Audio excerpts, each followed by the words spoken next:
I'm going to tell you about Ruby Bridges. Ruby was an 6-year-old African American that went to an all-white school. That's the amazing thing that Ruby Bridges did. After she went to school, she was just with her teacher for a while. Then more kids started coming back to school. The part I liked about Ruby Bridges was when she figured out that everyone was treating her wrong just because she had different color skin. She said that it didn't matter what color your skin was, we can all go to school. Did you know Ruby Bridges' first day in school, she just sat in the principal's office until her very nice teacher, Miss Henry, came in and asked her if she would like to be in her class? Did you know Ruby Bridges went to an all-white school in 1960? I made this poster about Ruby Bridges because she was a leader, not a follower. She said, "Don't go where there is no path. Go where there is no path and start a new trail."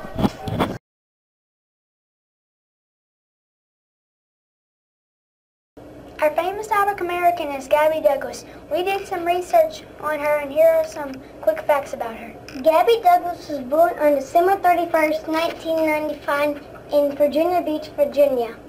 She is an occupation gymnast. She is currently age 17. Her nickname is Flying Squirrel because she jumps so high and she is very powerful. She is best known for being the first African American to win the individual all-around event. She also won a team medal for the U.S. at the 2012 Summer Olympics. She won the 2012 Olympic trials gold. She competed in the 2011 World Artistic Championship in Tokyo, Japan.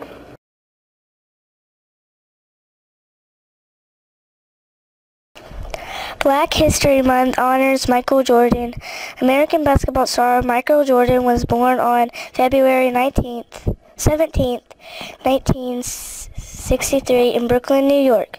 His nickname is Air Jordan. He played in 14 All-Star games in the NBA.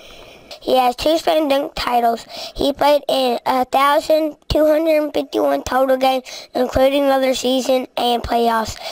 Many people agree that Michael Jordan is the greatest basketball player of all time.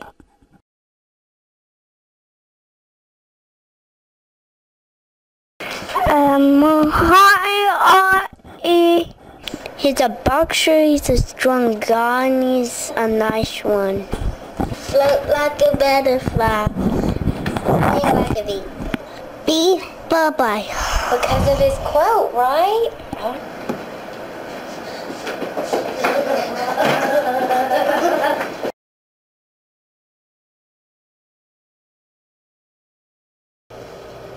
This is Miss Cooper's class and Louis Armstrong. What a wonderful world.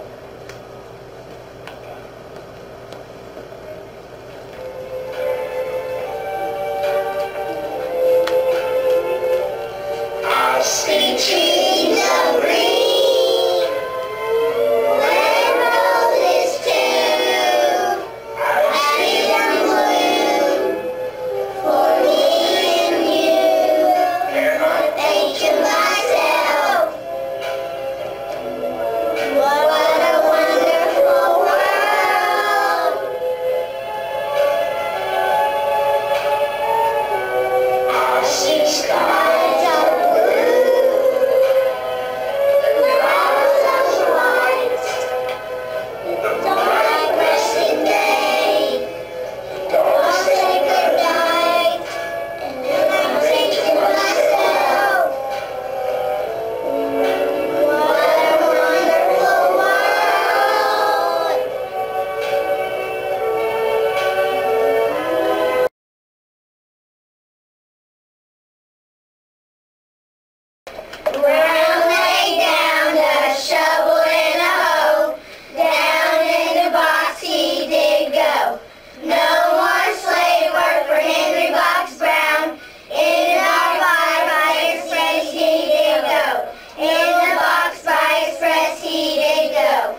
Bio poem. Frederick.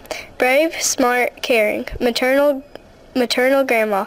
Betty Bailey. Kids, Rosetta, Lewis, Henry, Frederick Jr., Charlie Redwine, and Anna. Enjoys reading and writing. Sad and unhappy during slavery. Then when he escaped, he was happy. Scared of getting hit, whipped, and abused. Was an abolitionist. Wanted to have rights like the whites did, also wanted to be free. He became free on the second time of trying to run away. Tuckahoe, Maryland, Douglas. Bio poem. Frederick. Brave, fearless, positive, outgoing. Mom, grandmother, Rosetta, Lewis, Frederick Jr., Charles, Anna. Grandmother, mom, kids. He was scared and brave in slavery and was happy when he was free. Death, disappointed, brave. Wanted slavery to end, got to live a free life like dreamed after he escaped from slavery. Wanted slavery to end, started the North Star newspaper. Talbot County, Maryland, Douglas.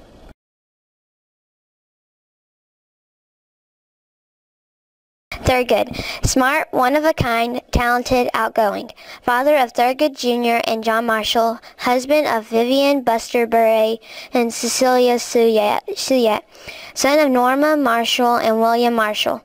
Felt anger, excitement, and love. Feared that African Americans would not become equal, losing an argument in the court, and the fear of failing law school. First African American Supreme Court Justice, wanted to see African Americans having the same rights as whites and get more jobs. Baltimore, Maryland, Marshall.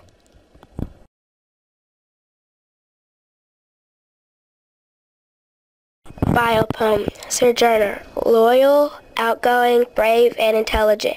Daughter of Elizabeth and James Pumphrey. She loved her family, friends, preaching, and God.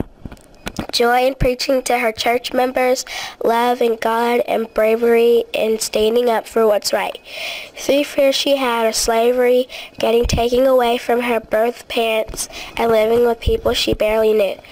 Sojourner campaigned for the abolition of slavery and for women's rights. She wanted to experience seeing slavery end for African American men and women, and also seeing women have the same rights as men have. Her residence was in Hurley, New York. Truth.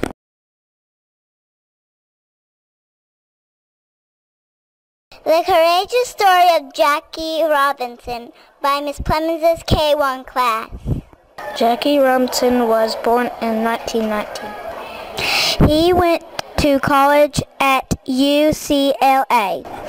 Jackie played semi-professional football in Hawaii for 8 years. He became a soldier in World War II. Jackie Robinson was the first African American to play Major League Baseball. He played in the African American Baseball Leagues for the Kansas City Monarchs. When he retired in 1956, he joined the Civil Rights Movement. He was recognized in the Baseball Hall of Fame.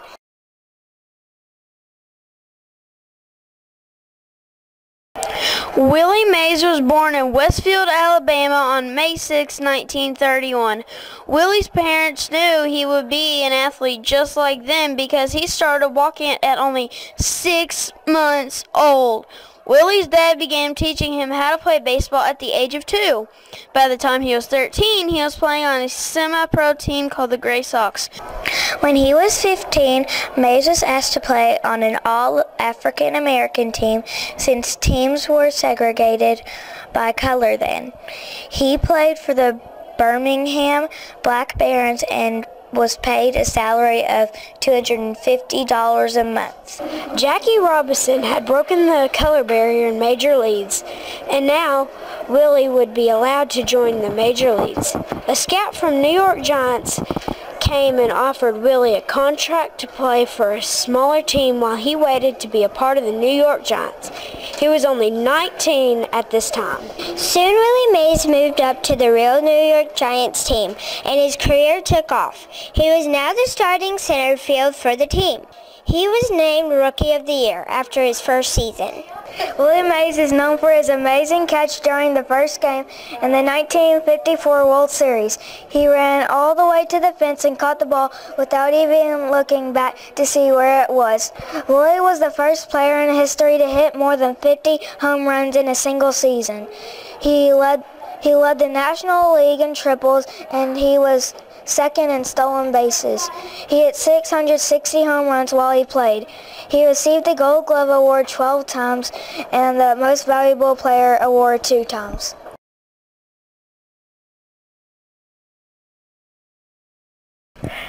Rosa Parks, researched by Miss Meadows' class. Rosa Parks was born February 4th, 1913 in Tuskegee, Alabama, to Leona and James McCauley. Her mom was a teacher who homeschooled her until she was 11 years old. When she was 11 years old, she went to an African American school for girls. The blacks and whites were not allowed to go to the same school, use in the same bathroom, or even the same water fountain. She refused to give up her seat on the bus December 1st, 1955 at 6 p.m. in the Montgomery, Alabama. She spent one night in jail for this. She died October 24th, 2005 at the age of 92.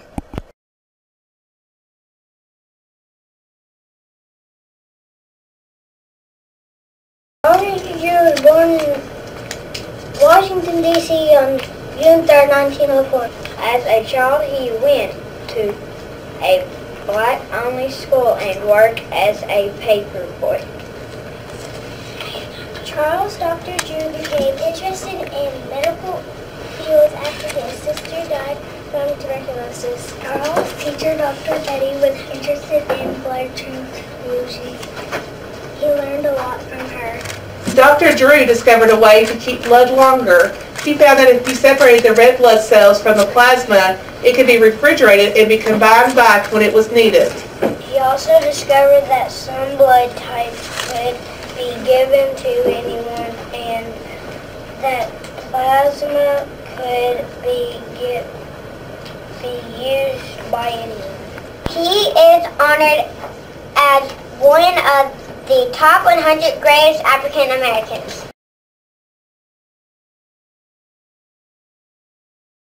His wife's name is Michelle. He has two daughters, 11 and 14. Barack Obama ended the war in Iraq. They called him very and tall. He used to work at the ice shop.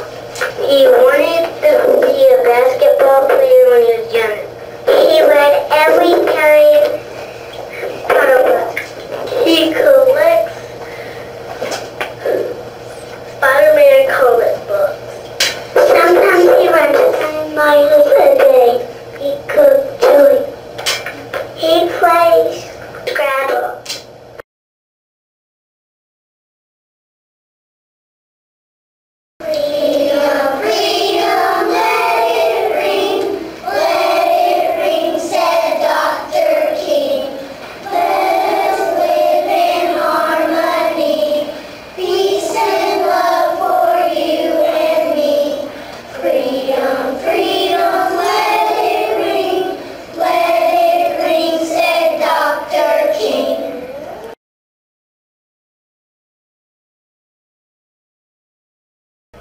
Oprah Winfrey had a TV show.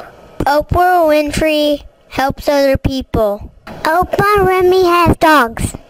Oprah Winfrey has built a school for girls. Oprah Winfrey, her favorite color is green.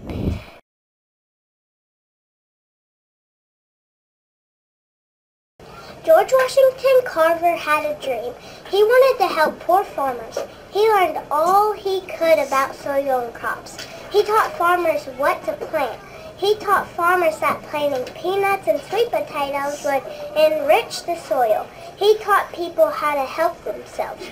He made his dream come true. G is for George Washington Carver. He was a man with a dream. He loved plants. He wanted to help farmers grow better crops.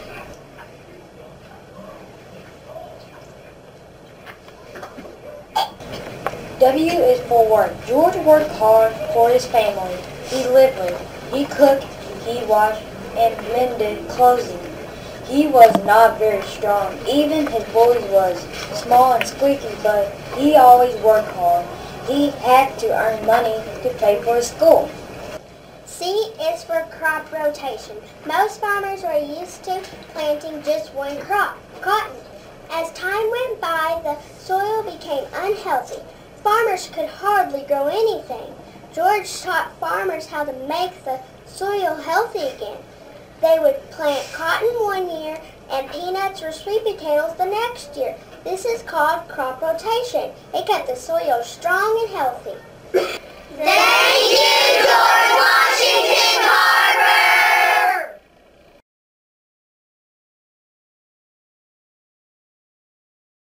Ms. Harris's class has been studying a famous African American by the name of Shirley Chisholm.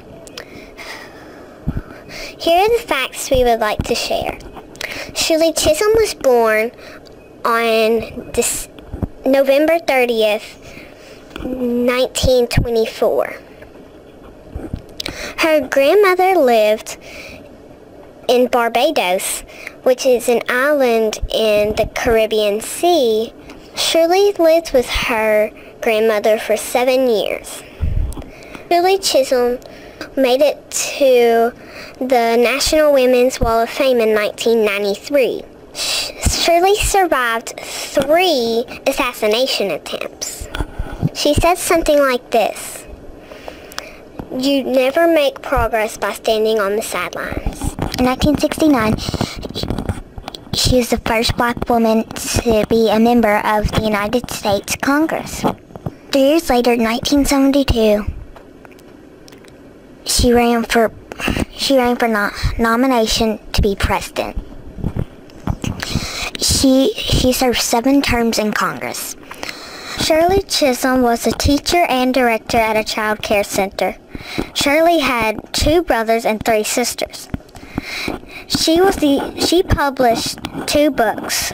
One was Unbought and Unbossed in 1970, and also The Good Fight in 1973.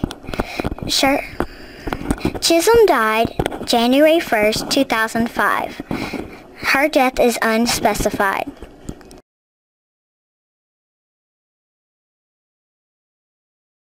Morgan Freeman was born on June 1st, 1937 in Memphis, Tennessee. He was the youngest of 5 children.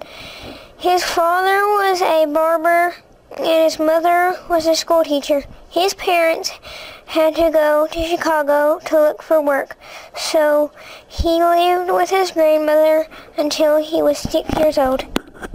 When he was young, Morgan loved to go to the movies. He liked watching actors like Spencer Tracy, Gary Cooper, and Sidney Poitier. When he was in middle school, he was ordered to be in a school play as a punishment. To his surprise, he was a natural and he loved it. He took top honors in the drama program. When Morgan graduated high school, he wanted to be a fighter pilot, so he joined the U.S. Air Force. He was trained to be a mechanic and radar technician, and realized he did not want to shoot down people, so he came home and moved to Hollywood to see if he could make it as an actor. It was not an easy life. He took acting classes and struggled to find work. After 8 long years, he landed a part in a Broadway production of Hello, Dolly. 4 years later, in 1971, he started appearing on The Electric Company, a children's TV show that focused on kids to read.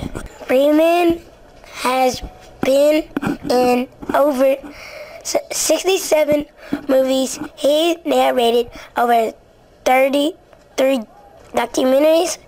Morgan has used the rewards of his success to help others.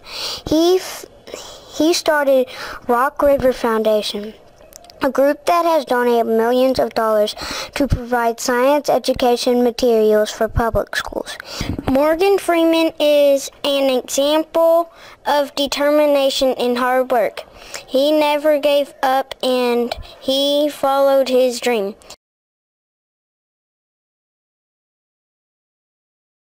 Owens was born September 12, 1913, Oakville, Alabama. Jesse's athletic career began in 1928. Jesse Owens died March 31st, 1980 in Tucson, Arizona.